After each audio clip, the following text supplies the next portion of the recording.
Hey guys, it's Briana, and I'm here with a video on the pros and cons of box braids. So, I wanted to make this video because if you're like me and you're newer to box braid styling, I think it would be helpful to hear from someone about the things to expect when you have them.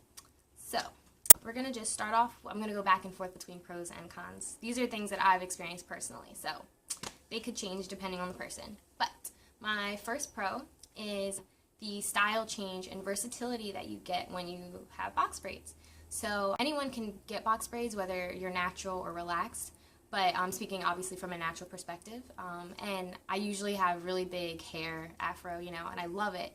But sometimes you just want to change, and you want that like more sleek or flatter look, especially if you want to be able to fit a hat over your head and things. And it's just nice to switch it up, and you don't necessarily want to put heat on your hair, at least I didn't. And so it's nice to get box braids because you get that flat look again without having to put heat, and it just gives you a different edge, a different look than what you normally have. My first con would be that they are heavy and awkward. So that comes along with the length that you get, because obviously if you get shorter braids, they might not be so heavy. But if you do plan to get longer ones, I would beware that. They're heavy, definitely. And I've had these for 5 weeks now. And I thought that, over time I would just get used to it and not be conscious of the heaviness. But that's not true. I'm still very conscious of it. I'll be walking sometimes and I'm like, oh, my neck. So that's something that I don't really like. And then as far as awkward, when they're really long, that's when the awkwardness comes in. Especially for me because I work out a lot. And so at the gym, it's really annoying. I have them tied back and everything. But when you're jumping and stuff, they're just flopping all over, and if you want to do push-ups and they're falling on you, and I like to do the barbell, and then it's hard because it's getting either caught under the bar or it's all on your neck, and they just can get really awkward when you're trying to do things or shower and put it up. So that's just something to be conscious of also.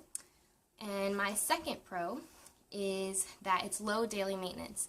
Now, this was the initial reason why I got box braids. This is my second time having them ever. The first time was last year, around this time, and that was the main reason then, especially, that I wanted them, because being a college student, I'm very, very busy. I don't have much time to allot to doing my hair each morning and night, especially when, it's natural, so you're twisting it or whatever. And it's really great to have that break when you have the braids, because they literally can just wake up and go. And that's it, and it's literally no maintenance at all, which is wonderful. I love that. So then that brings me to my second con, which is frizz. Now, this builds up over time, obviously, and you're not going to be able to avoid frizz completely because, hair frizzes up. If you're natural, you're probably used to that anyway. But something that you may not know is that the looser your hair texture is, the more prone to frizz your braids will get, or the faster they'll get frizzy. So I would say, I have type 3 hair, 3C, but I would say anyone in the 3s, you definitely are more likely to get frizz than someone with tighter curls, because the tighter curls are able to lock onto the synthetic hair better, and when it rubs against it, they still get frizz too with tighter curl patterns, but it doesn't frizz up the same way. Whereas I don't know if it's that the hair is finer with 3 hair, or the silkiness of it just doesn't go well with the synthetic hair, and so it frizzes up really easily when there's something rubbed against it or friction. So beware of that, definitely. My third pro is low product use. If you're like me and you're a product junkie, when my hair is out and natural, I go through a lot of products, whether it be conditioners, leave-ins, oils, creams, all kinds of stuff. And I use a lot on a daily basis, literally every day. Whereas with this, your hair gets a break from having to do all that and apply all that every day. So that kind of goes in with the daily maintenance again. And you don't have to use so much products. You still will have oils for your scalp and maybe even a leave-in conditioner or something. But you won't be applying it nearly as often, and you just don't need as much as you would when your hair is out. So then the third con is dandruff. So if you have a dry scalp like I do, a very dry scalp, you may want to really consider this before you get braids, because you can still obviously wash your hair with braids, but you don't have as good of access to your scalp as you would when it's not braided.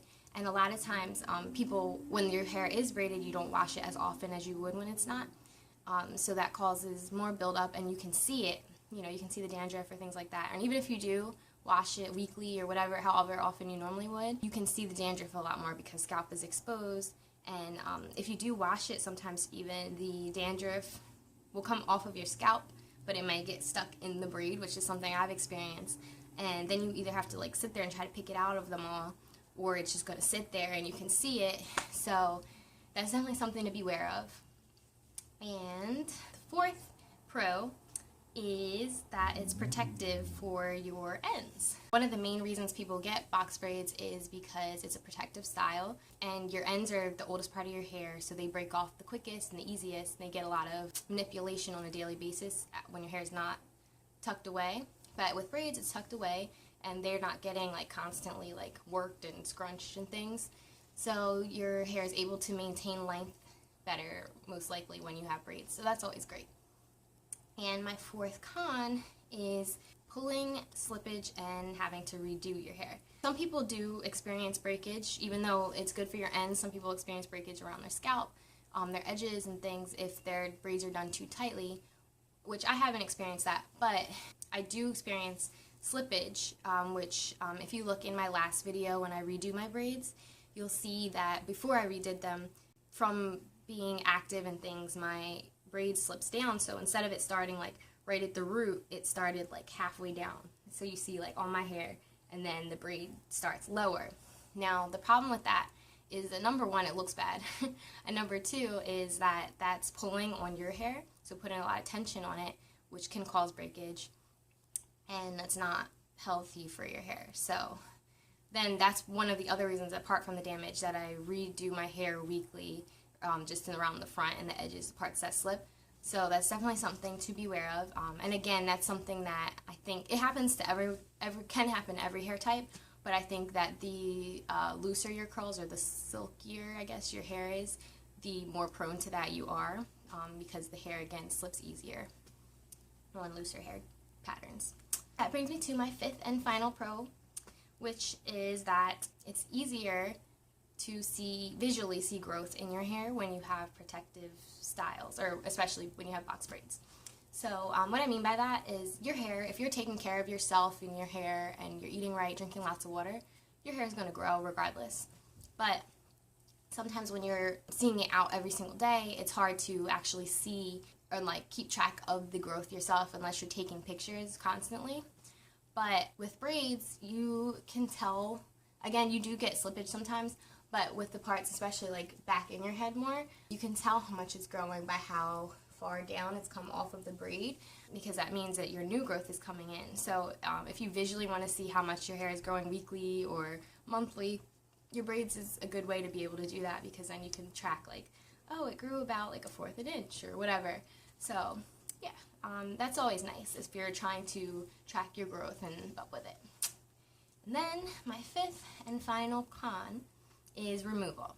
So just like putting box braids in, removing them takes a lot of time, and you can make it easier by cutting off a lot of the length of the synthetic hair and then starting from there, but it still is very time consuming, and depending on how much product and what type of product you use throughout the time that you had your braids in, sometimes it can cause buildup and like matting at the part where your hair and the braid connects, like more towards the root, and you have to be careful because you don't want that to break off and you don't want it to get tangled. So when you take it out, that can add more time trying to, you know, neatly undo the parts that are getting like stuck together from the products that you used over time. But yeah, that's my spiel on the pros and cons of box braids. And overall, even though I had equal amounts of pros and cons, I would say that I do recommend getting them. These are just things that are good to be aware of before you get them, because they can help you decide whether or not the style is for you or not. Alright guys, that's all I have for you. I hope this video was helpful, and please like, comment, and subscribe below if you have any questions or anything. I will be sure to answer them, and I will see you guys in the next video. Bye!